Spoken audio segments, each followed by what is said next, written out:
Très heureuse de vous retrouver pour ce nouveau numéro de Check-up qui sera consacré à l'endométriose, une maladie silencieuse qui touche des millions de femmes. Dans le silence, des femmes souffrent. Au cours de cette émission, Check-up va tenter de briser les tabous et surtout vous proposer des voies, des solutions, parce que la douleur ne doit jamais être banalisée. Mais avant d'entrer dans les détails de cette émission, je vous propose de suivre l'extrait du documentaire Craquement du silence, un documentaire qui parle de l'endométriose qui a été réalisé par la fondation d'Amy Berlin. On se retrouve juste après cet extrait.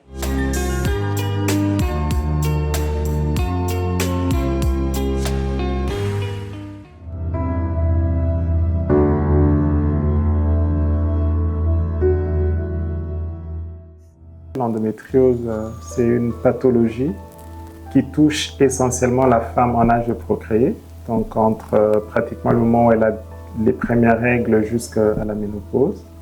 Et cette pathologie a cette particularité d'être caractérisée par une localisation inhabituelle de l'endomètre. C'est quoi l'endomètre? L'endomètre, c'est simplement la couche interne de l'utérus par laquelle les règles sont émises. Alors, cette localisation anormale de l'endomètre dans des sites où il ne devait pas être entraîne des symptômes. J'ai eu mes règles très tôt, je crois à 10 ans et demi, 11 ans. Et c'était normal, pas de douleur, normal. Mais j'ai, une année après, perdu ma mère et mes deux sœurs. Donc, j'avais pratiquement 12 ans. Et elles sont mortes la même année, ça veut dire entre mars et octobre. Et au mois de décembre de cette même année, ça veut dire en 1994-94, j'ai eu des règles abondantes et qui étaient douloureuses. Enfin, c'était une première pour moi parce que je n'avais jamais vécu ça, bien que j'avais déjà bien de règles avant. Et les mamans à l'époque qui m'entouraient, en fait, qui essayaient de m'encadrer parce que je venais de perdre ma mère, ont dit que c'était peut-être par rapport au choc que j'ai peut-être subi un choc et que ça pouvait être normal que ça se passe ainsi. Cette maladie a commencé quand j'avais 14 ans et ça me dérangeait vraiment beaucoup. De ces symptômes qui étaient la dysménorrhée, des saignements abondants, le manque d'appétit qui a occasionné vraiment une perte de ma masse. Tout a commencé à mes 15 ans, je crois, quand j'ai vu mes premières règles. J'avais des douleurs. En tout cas, la première fois, d'abord, je suis tombée très malade. Et mes parents ont pensé que c'était autre chose parce que j'avais des des douleurs. En tout cas, je ne sais pas comment expliquer. Mais c'était à répétition des douleurs des règles, jusqu'à ce que je me marie, je rencontre des problèmes de conception. Et après l'échec des 2 fois fécondation in vitro, je suis tombée enceinte naturellement. Je me dis pourquoi d'abord? Parce que je n'ai pas perdu espoir. J'ai arrêté le produit, mais je n'ai pas mis ça en tête. Parce qu'au départ, le médecin m'avait dit, à force de beaucoup penser, à force de se focaliser aussi sur ça, tu peux te créer d'autres problèmes.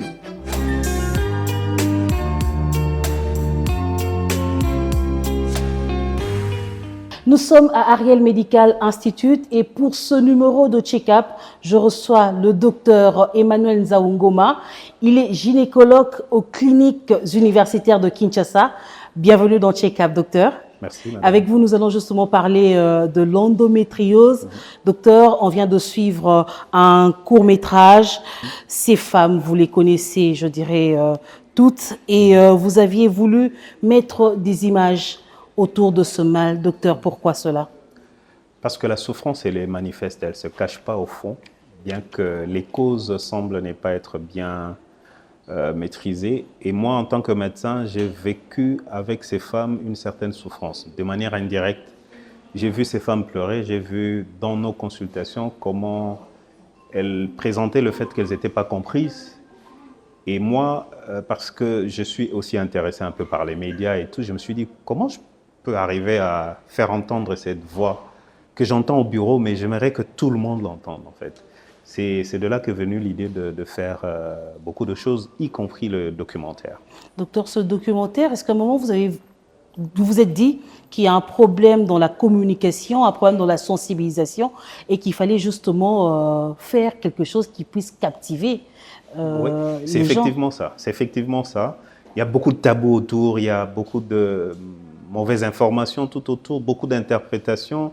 Il fallait donner quelques informations qui soient scientifiquement prouvées ou soutenues.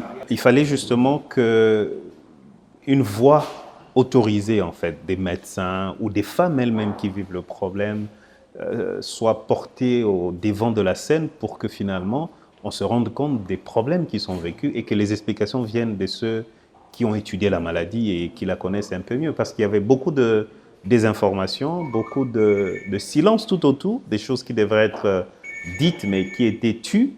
Et donc, c'était arrivé le moment où il fallait utiliser les médias pour que l'information diffuse vraiment. Oui. Effectivement, on a suivi dans le documentaire, ce sont des femmes qui se plaignent, c'est vraiment la douleur, et je crois que ces douleurs-là sont vraiment atroces, docteur. Oui. Lorsqu'on parle d'endométriose, est-ce qu'on va se dire douleur de règles égale endométriose? C'est quoi exactement l'endométriose? Alors, je vais disséquer un peu trois situations. L'endométriose peut se manifester par des douleurs. Et ces douleurs-là peuvent être des douleurs des règles, les douleurs lors des rapports intimes, des douleurs pendant les grands besoins, pendant les petits besoins, et même des douleurs qui deviennent permanentes. Mais douleur des règles ne veut pas forcément dire endométriose. Et même que, ça c'est la troisième situation, il y a certaines endométrioses qui n'ont aucune douleur en termes de manifestation, mais il y a d'autres symptômes, par exemple les problèmes d'infertilité qui peuvent s'associer à cela, et beaucoup d'autres manifestations par rapport à l'endroit où se situe la maladie. On parlera justement de ces complications-là. Mais aujourd'hui, j'aimerais savoir dans quel état sont ces femmes que vous rencontrez, que vous consultez au quotidien pour les aider à résoudre, si je peux dire ainsi, ou les soigner, résoudre leurs problèmes, docteur.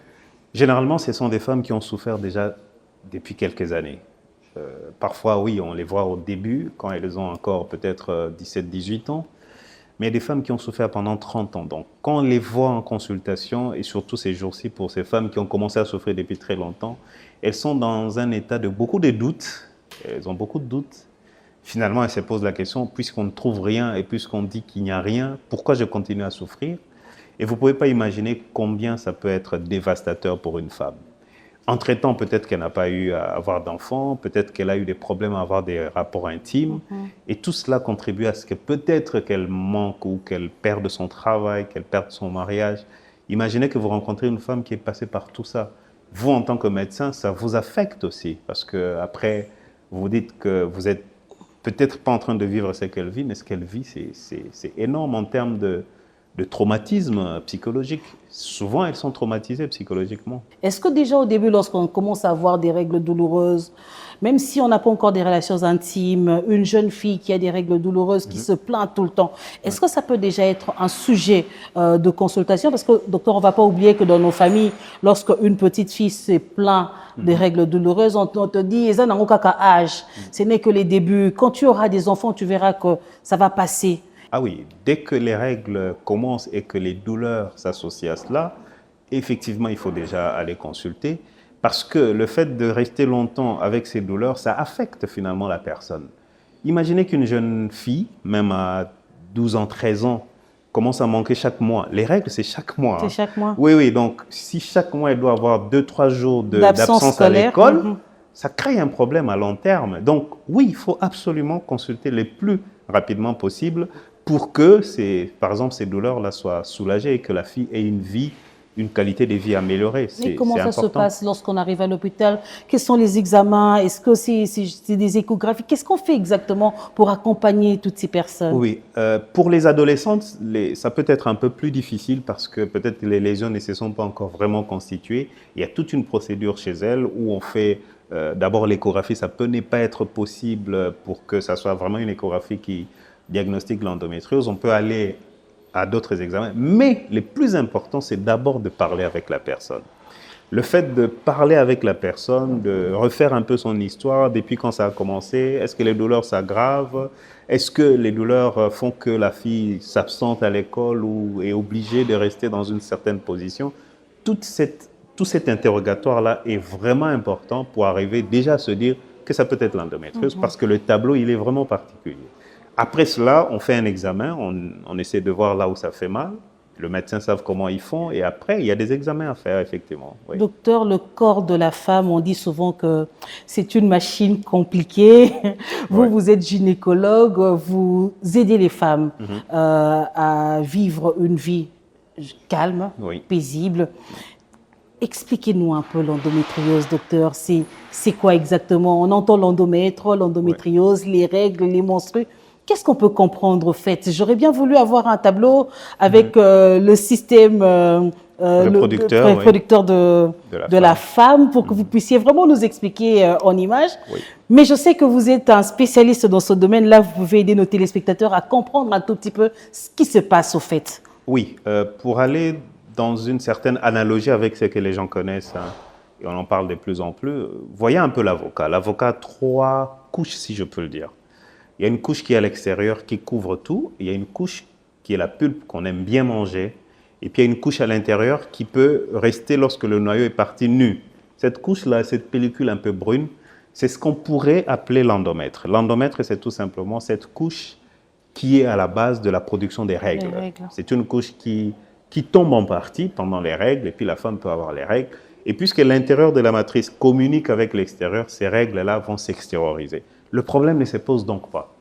L'endométriose, c'est lorsque cette couche-là, au lieu d'être seulement au niveau de la matrice, donc à l'intérieur de la matrice, comme à l'intérieur de l'avocat, cette couche-là va se retrouver à un autre endroit. Et cet autre endroit, ça peut être l'intérieur du ventre, ça peut être au niveau des intestins, ça peut être au niveau des poumons. Théoriquement, ça peut être à tout endroit au niveau de l'organisme. Et imaginez qu'il n'y a aucune communication avec l'extérieur, ce qui fait que quand la femme aura les règles, à ces autres niveaux-là aussi, il y aura, entre guillemets, production des règles. Et ce sont ces règles-là emprisonnées à ces autres endroits qui vont faire réagir l'organisme. Et en faisant réagir l'organisme, il y aura beaucoup d'altérations en termes de douleurs, en termes de changements, de conformation de certains organes. Et c'est de là que viennent les manifestations de la maladie. Est-ce qu'on peut essayer d'expliquer l'intensité de ces douleurs, docteur? Je sais que vous n'êtes pas une femme, vous êtes un homme, mais vous soignez les femmes, vous discutez avec les femmes. Lorsqu'elles disent qu'elles ont mal, c'est comparable à quoi? À la douleur d'accouchement, douleur de brûlure, douleur d'une blessure? Est-ce qu'on peut essayer d'expliquer cette intensité? Les femmes ont plusieurs types de douleurs. Elles vont vous expliquer parfois qu'il y a comme une torsion à l'intérieur. D'autres vont vous expliquer elles sentent ça comme un poids ou une tension. Et nous, en tant que médecins, nous avons une manière d'approcher un peu l'intensité. On leur demande, par exemple, sur une échelle de 0 à 10, où est-ce qu'elles pourraient placer la douleur, 0 étant l'absence de douleur et 10 étant l'intensité la plus élevée, où est-ce qu'elles pourraient placer la douleur. Et nous, ça nous donne une certaine idée, pas seulement quand on la voit, mais aussi quand on la suit par la suite pour voir est-ce que ça diminue ou est-ce que ça augmente. Mais c'est plusieurs types de douleurs qu'elles peuvent ressentir. Parfois, c'est vraiment comme une crampe, hein. Ça peut être au niveau de l'appareil génital, ça peut être au niveau de l'appareil digestif aussi, et donc plusieurs types de douleurs exprimées. Docteur, je le disais tantôt que vous aviez décidé de briser le silence autour de cette maladie qui est l'endométriose. Vous avez voulu médiatiser cette maladie au-delà de ce que nous faisons sur ce plateau en réalisant même un documentaire que vous avez réalisé vous-même. Bravo pour cela. Merci. Mais j'aimerais quand même qu'on puisse suivre encore un extrait où on entend ces femmes parler de leurs difficultés, de ces douleurs, de tout ce qu'ils ont eu à subir pour essayer de soulager au fait leurs problèmes. On va encore suivre un extrait de l'endométriose, le court-métrage sur l'endométriose. On se retrouve juste après.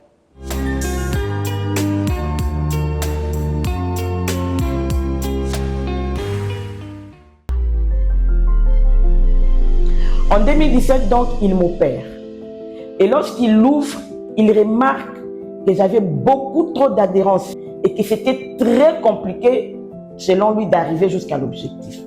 Et donc, je l'entends clairement dire, fermez le ventre de la dame. Moi, je n'ai pas envie de faire pleurer les gens. C'est comme ça qu'en fermant les ventres sans rien faire. Une année après, ça n'a pas tenu. Je suis allée à l'université. À un moment, je suis allée consulter un gynécologue. Les médecins diraient à ma tante qui m'avait accompagnée que je venais d'avorter, que je ne sais pas, la paroi intestinale, il fallait qu'on fasse un curetage.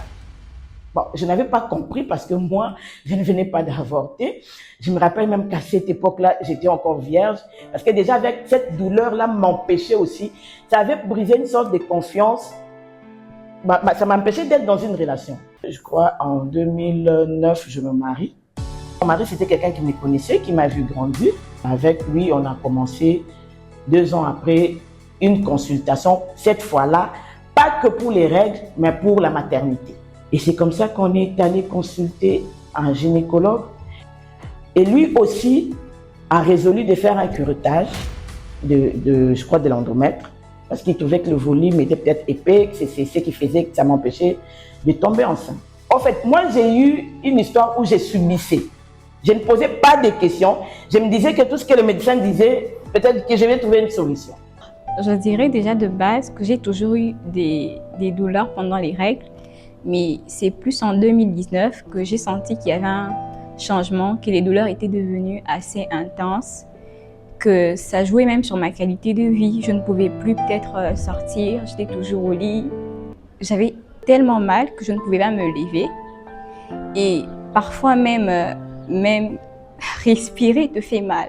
Tu as tellement mal. Donc je crois qu'il n'y a pas de mots vraiment pour décrire cette douleur. Ça a beaucoup changé ma manière de vivre parce qu'à un certain moment, la douleur me définissait. Je ne pouvais peut-être pas aller en cours. Des fois, je me souviens avoir fait un examen en 10 minutes parce que j'avais mal. La maladie m'a beaucoup affectée parce que on m'a privée du droit de parole. Je ne pouvais pas en parler déjà parce que de par la tradition, de par nos familles, de par notre éducation de base, personne ne peut parler de ces sujets tabous. Les règles, c'est tabou. L'intimité, c'est tabou. Et le fait que je ne pouvais pas en parler, je ne pouvais même pas expliquer en profondeur ce que j'ai vécu. Ce qui fait que même quand je suis allée au mariage, pour moi, je ne pensais pas que c'était une anomalie. Je pensais toujours que c'était quelque chose de normal, comme on me l'a fait croire à chaque fois que j'ai osé en parler. Et que les gens m'ont dit, n'en parle pas, c'est normal, tu dois rester calme. C'est l'imposition de ce silence qui m'a beaucoup affectée parce qu'il y a eu des moments où j'ai traversé des douleurs intenses, seule dans ma chambre enfermée, prête à craquer, prête à me dire que soit je deviens folle, soit il y a un ça ne va pas. C'est ces moments-là qui m'ont le plus affectée.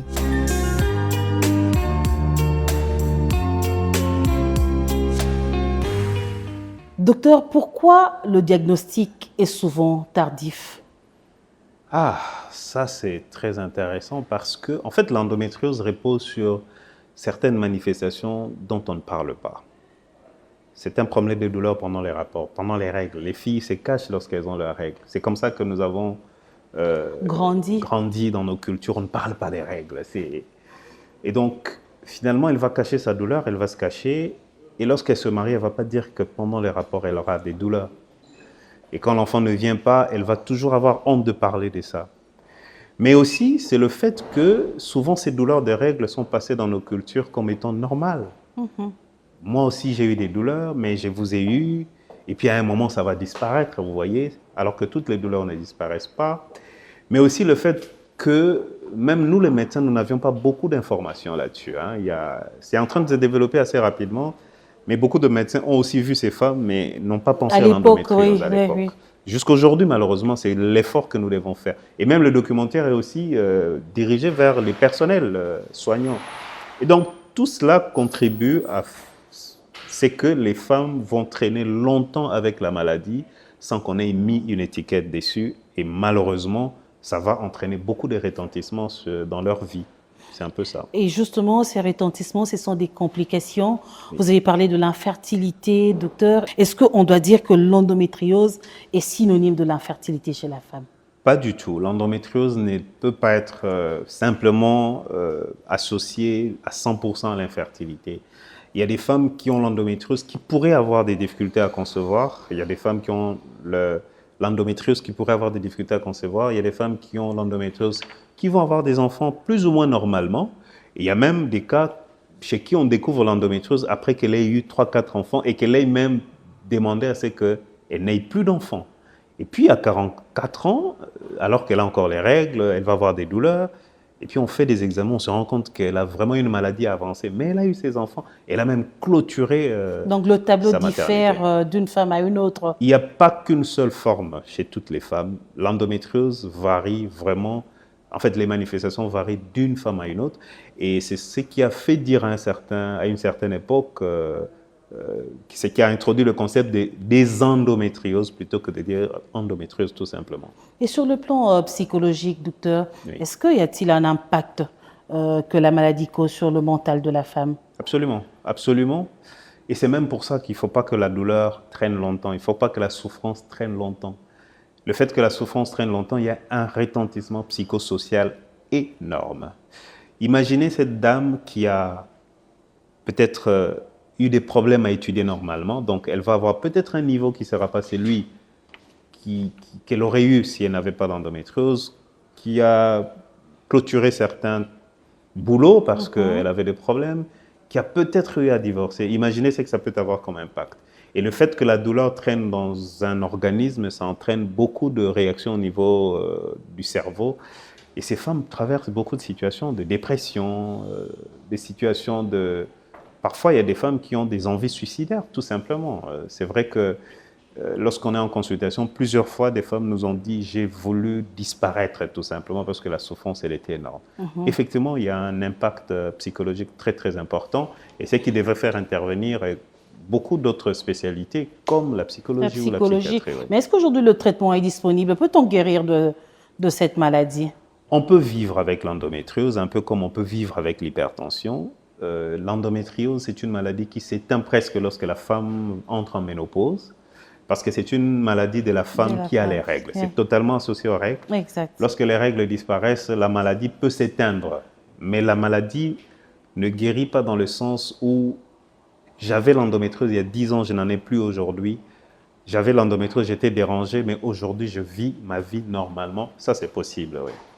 Docteur, quand est-ce que la chirurgie intervient pour soulager la femme dans ce problème? C'est une question intéressante en rapport avec la chirurgie, parce que qui dit endométriose ne dit pas forcément chirurgie. Donc, c'est vraiment au cas par cas. C'est par rapport aux besoins des femmes, ce qu'elles présentent comme problème. Est-ce qu'elle a besoin de conception ou pas? Est-ce que les douleurs dérangent? Est-ce que les douleurs n'arrivent ou on n'arrive pas à gérer les douleurs avec des médicaments à prendre? Donc, ça dépend de beaucoup de choses. Et finalement, la chirurgie va être indiquée dans certaines circonstances, notamment lorsque le traitement que la femme prend, si elle n'a pas besoin de concevoir, le traitement qu'elle prend pour lutter contre les douleurs ne marche pas. On a tout essayé, ça ne marche pas. Dans certains cas, la chirurgie peut amener quelque chose. Lorsque les douleurs sont associées au problème de conception, on pense que la chirurgie peut donner quelque chose dans le sens de corriger un peu l'anatomie à l'intérieur, mais aussi lorsqu'il y a déjà un risque lié, par exemple, au fait que l'intestin peut se bloquer ou encore l'arbre urinaire peut se bloquer à cause de la maladie. Là, il faut absolument aller opérer pour dégager ces voies-là. Il y a d'autres circonstances qui pourraient indiquer une chirurgie, mais ce n'est pas dans tous les cas, absolument. Docteur, tout à l'heure, je posais la question par rapport à la guérison, si on peut guérir, mais est-ce que le traitement est disponible, vraiment un traitement pour aider la femme à avoir une vie paisible pendant ses règles? Oui. Le traitement est disponible, il peut être médical, comme j'ai dit, il y a beaucoup de médicaments qui sont sur la ligne et il y a aussi la chirurgie. Le traitement est disponible, mais le problème, tout comme pour le diagnostic, le traitement est coûteux.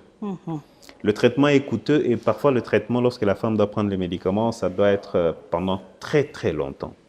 Et ce ne sont pas des médicaments qui coûtent 2 francs, 3 francs, ce sont des médicaments qui sont assez coûteux.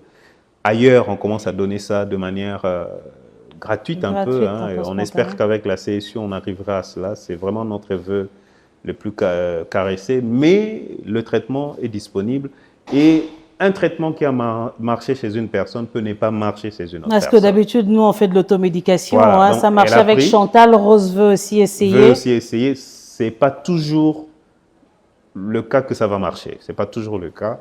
Et donc, le médecin va voir, il y a des médicaments de première ligne, et puis après, si ça marche, c'est bon, on va rester sur ça. Si ça ne marche pas, on va aller dans d'autres médicaments. Et parfois, on arrive à gérer. Et si on n'arrive toujours pas à gérer, on peut proposer d'autres types de médicaments, jusqu'à la méditation, jusqu'à beaucoup de choses. Et c'est là où je dis que l'Église a un rôle très important aussi dans ce cadre-là. Mais justement, docteur, on est dans une société où les filles sont sexuellement actives, je dirais, très tôt, Oui. avec des risques de grossesse et tout ce qui va avec. Il y a aussi des filles qui vont leurs règles, je dirais, précocement. À l'âge de 8 ans, 9 ans, il y a des filles qui ont déjà leurs règles. Est-ce qu'on doit dire que la sensibilisation suit? Est-ce qu'aujourd'hui, dans les écoles, dans les églises, puisque vous parliez des églises, dans nos familles, on parle de l'endométriose? Alors, peut-être je pourrais dire de plus en plus, oui, parce qu'il y a beaucoup de forces vives qui travaillent là-dessus. Nous, en tant que fondation, on n'est pas la seule structure qui travaille sur l'endométriose. Il y a beaucoup d'autres structures. On en parle de plus en plus dans les écoles, dans les églises, mais le travail est encore énorme. Et comme vous savez, toutes ces structures-là presque ne sont pas financées. Donc, c'est vraiment un poids que nous portons et nous allons pour voir dans quelle mesure les choses peuvent changer. Et si vous savez, les Congolais, avec $1 pour chaque Congolais, on pourrait faire beaucoup de choses en matière de... Oui, donc toutes ces familles qui sont concernées pourraient voir dans quelle mesure mobiliser les fonds. Les structures sont là, elles peuvent mobiliser davantage, mais c'est une maladie qui doit être suffisamment vulgarisée et la sensibilisation doit aller beaucoup plus loin pour que, comme j'avais dit, l'endométriose soit connue. Et on va y arriver. Oui, vous êtes justement président de la fondation d'Aimé Berlinde. Vous sensibilisez sur l'endométriose notamment. Docteur, et le mois de mars, il y a toute une journée qui est dédiée à la sensibilisation sur l'endométriose. Quelles sont les actions que vous avez prévues au sein de votre fondation? Alors, au mois de mars, nous avons plusieurs sorties avec d'autres structures, parce qu'on travaille en collaboration. Nous irons dans certaines églises au mois de mars pour parler de cela auprès des femmes, pour que la maladie soit connue. On va aussi un peu plus projeter sur le documentaire pour que les gens aient ces informations qui sont véhiculées. Nous irons aussi, ce qui est prévu, une collaboration avec une structure qui agit aussi dans le domaine de la sensibilisation pour qu'on forme les prestataires, pour qu'on leur explique un peu mieux comment approcher le diagnostic, comment faire. Et aussi, nous allons lancer une campagne. Des consultations gratuites, par exemple? Alors, comme je vous ai dit, il n'y a pas de financement et donc c'est difficile que ça soit totalement gratuit. Mais imaginez, dans une proportion de peut-être 1/5 du coût normal, c'est pour acheter les gants, c'est pour acheter... En fait, la consultation pourrait être totalement gratuite, mais puisqu'on ne sait pas en même temps acheter les gants, acheter tout ce qu'on va utiliser, il y a toujours, comment dire, un coût symbolique qu'on applique à toutes ces campagnes-là. On va commencer les enregistrements en fin mars et peut-être que la campagne, ça sera en avril ou en mai. Donc, et c'est déjà des endroits qui sont bien ciblés. Comment les femmes peuvent y participer? Alors, ça sera la 10e campagne qu'on va organiser. Donc, on sait un peu par où on passe. Généralement, on passe par les églises, on passe par les médias sociaux, on passe par les médias conventionnels pour diffuser l'information. Et merci à Biwan parce que l'information est déjà en train d'être diffusée. Nous avons nous-mêmes nos réseaux sociaux où on peut voir FODAB officiel, on va voir toutes ces informations. Ensuite, on canalise ces femmes-là vers certaines structures qui seront communiquées et des consultations vont se faire, des échographies spécialisées vont se faire. Ensuite, il y aura des femmes chez qui on va prescrire des médicaments. Et d'autres éligibles vont alors passer par des chirurgies qui vont aussi avoir des coûts assez symboliques. Docteur, vous parliez tout à l'heure de financement et vous disiez aussi que la prise en charge coûte cher, le traitement coûte cher. Docteur, est-ce qu'aujourd'hui, la RDC parle de la couverture santé universelle? Est-ce qu'il y a des mécanismes qui sont mis en place pour aider les femmes ou réduire quand même le coût de la prise en charge de l'endométriose? Ça doit être notre plaidoyer, on n'y est pas encore. Et vraiment, on attend avec beaucoup d'impatience la vraie couverture, quand ça va arriver à s'étendre sur toutes les maladies. Parce qu'effectivement, c'est un problème social très important. On est dans un pays où les filles manquent même des services hygiéniques parfois. Et comment acheter un médicament qui coûterait 50, 80 $ américains chaque mois, alors qu'on doit nourrir d'autres personnes. Et imaginez qu'on a 3 filles qui présentent le problème parce qu'il y a aussi un caractère génétique là-dessus. Donc ça peut être vraiment une affliction au niveau financier. Et Nous appelons vraiment que ça arrive au point où l'État prenne en charge ces cas-là. Mais on n'y est pas encore arrivé. On y arrivera parce qu'il faudrait bien qu'on s'engage pour y travailler. Vous faites de la sensibilisation Oui. à travers votre fondation. Comment vous faites, docteur, financièrement? Est-ce que vous êtes appuyé par des structures, que ce soit nationales ou internationales? Comment vous faites pour arriver à toucher toutes ces femmes? Nous serons financés, ça je le dis, c'est un espoir que je caresse. Nous ne sommes pas encore financiers. Mais dans la fondation, il y a 3 valeurs qui sont les nôtres. C'est l'excellence, l'empathie et la valeur la plus importante qui soutient tout ça, c'est la chrétienté. On se dit que de ce que Dieu nous donne, on peut toujours dégager quelque chose chaque année pour aider ceux qui ont le plus besoin de ça dans certaines circonstances. C'est dans ce mode-là que l'on fonctionne jusque-là. Bien sûr que ça nous permet de faire contribuer les femmes aussi, parce que quand on parle de coût symbolique, c'est pour qu'on arrive à faire quelque chose, mais oui, que ça ne soit pas un vrai poids pour ces femmes-là. Et on arrive à faire quelque chose. Je vous dis que ça sera la 10e campagne. Donc on fait chaque année, et on aide beaucoup de patientes avec beaucoup de témoignages, que l'on soit à l'intérieur du pays ou que ce soit à Kinshasa. On arrive à faire les choses de cette manière-là. Mais bien sûr qu'il y a eu des moments où on a eu un financement, par exemple, ça je le dirais. Hein. Lors d'une des campagnes, on a eu un financement et ce qui a permis à ce que le coût par rapport aux femmes soit presque dérisoire. Et on a eu à opérer beaucoup de femmes. Mais généralement, c'est la fondation qui épargne et pour soigner ces femmes-là. Docteur, aujourd'hui, quel est le plus grand combat à mener contre l'endométriose? Le plus grand combat, c'est la sensibilisation d'abord. Ça, c'est clair parce que ça va écourter la durée ou la latence entre le début des symptômes ou des manifestations et la découverte de la maladie. Donc ça, c'est vraiment la sensibilisation. Ensuite, c'est le renforcement des capacités des médecins. Parce que la femme peut se lever et dire « je vais voir un médecin », mais si le médecin lui dit « je n'ai rien vu, le problème c'est dans la tête », des femmes nous ont dit qu'elles n'ont plus voulu aller voir les médecins parce que chaque fois c'était la même chose. On va encore me dire tu exagères. Que tu exagères et ainsi de suite. Donc, ces 2 goulots d'étranglement doivent être gérés, la sensibilisation et le renforcement des capacités. Mais bien sûr que l'État a un rôle très important. Hein. Ça, c'est un plaidoyer qu'on doit mener auprès de l'État pour que le contrôle par rapport à la canalisation même des patientes, qui doit voir qui devant certains symptômes et tout, pourrait permettre d'améliorer la prise en charge, mais aussi la subvention liée à certaines maladies chroniques, parce que l'endométriose, c'est une maladie chronique. Ouais. Et un réel problème de santé publique, docteur? Un grand problème de santé publique. Imaginez qu'en RDC, si on applique les statistiques qui sont disponibles, par exemple, d'une femme sur 10 en âge de procréer, en RDC, on pourrait arriver à plus de 2 millions de femmes concernées par l'endométriose. C'est énorme, c'est vraiment énorme. Et ça, c'est parce qu'on ne voit pas. C'est tout simplement parce qu'on ne voit pas, mais... Nous avons des filles qui pleurent, des femmes mariées qui pleurent chaque jour parce qu'ils souffrent de l'endométriose. Vous avez parlé de la sensibilisation et je crois qu'à travers cette émission Check-up, nous faisons notre part, parler de ce problème, parler de l'endométriose. Nous brisons le silence.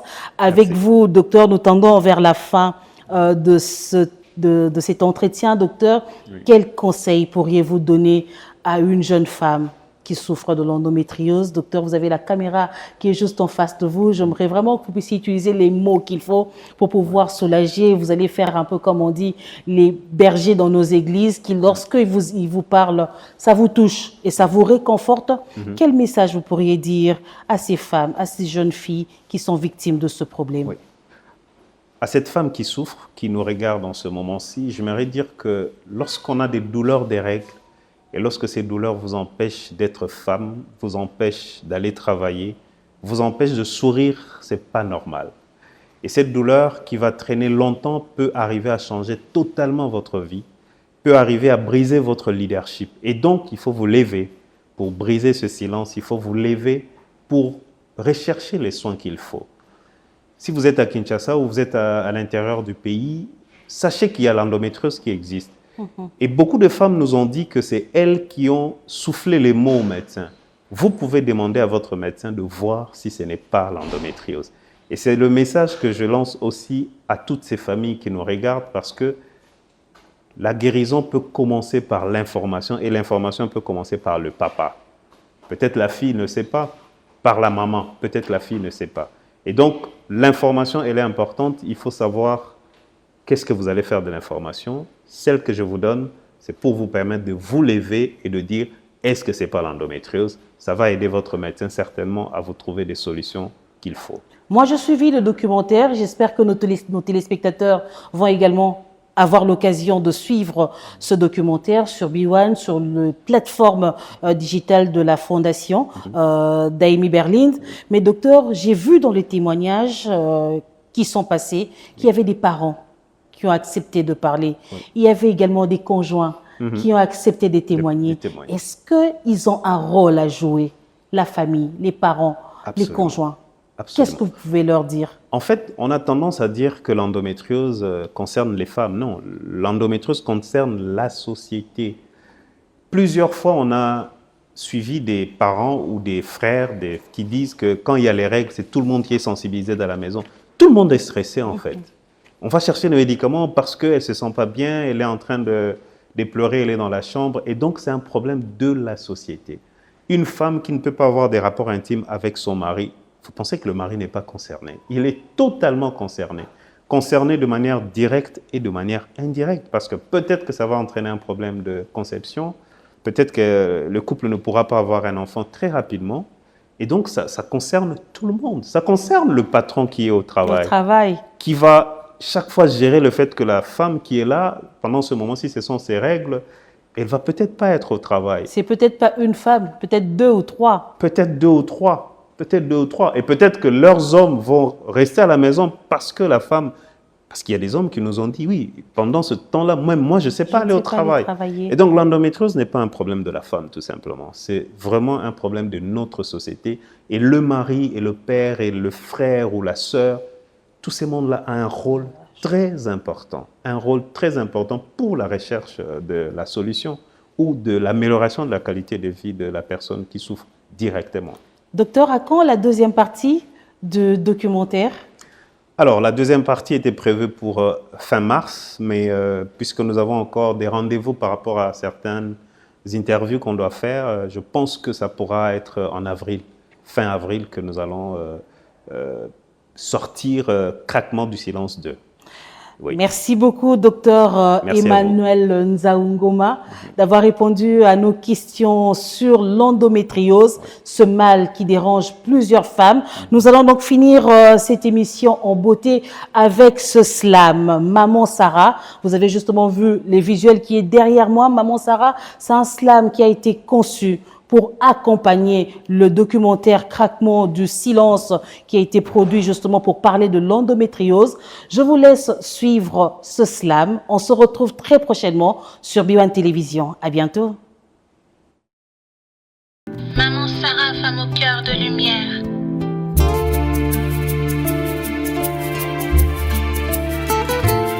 Maman Sarah, femme au cœur de lumière, toi qui portes l'amour même sans héritière, les douleurs invisibles, les souffrances muettes, ce slam est pour toi, pour toutes celles qui se taisent. Mais Sarah, que dis-je, maman Sarah a trop souffert, des douleurs sans fin, des nuits sans sommeil, un vrai calvaire. À chaque règle, l'enfer recommence, douleurs aiguës, fatigue, angoisse, telle est sa danse. Et personne pour comprendre, pour croire en sa peine. Elle est seule face à la douleur que tant de gens dédaignent. L'endométriose, ce mot que trop peu comprennent, ce handicap invisible qui ronge sans répit.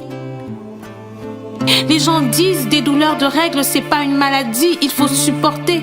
Mais pour elle, c'est bien plus un mal chronique qui la cloue, l'enferme, la détruit.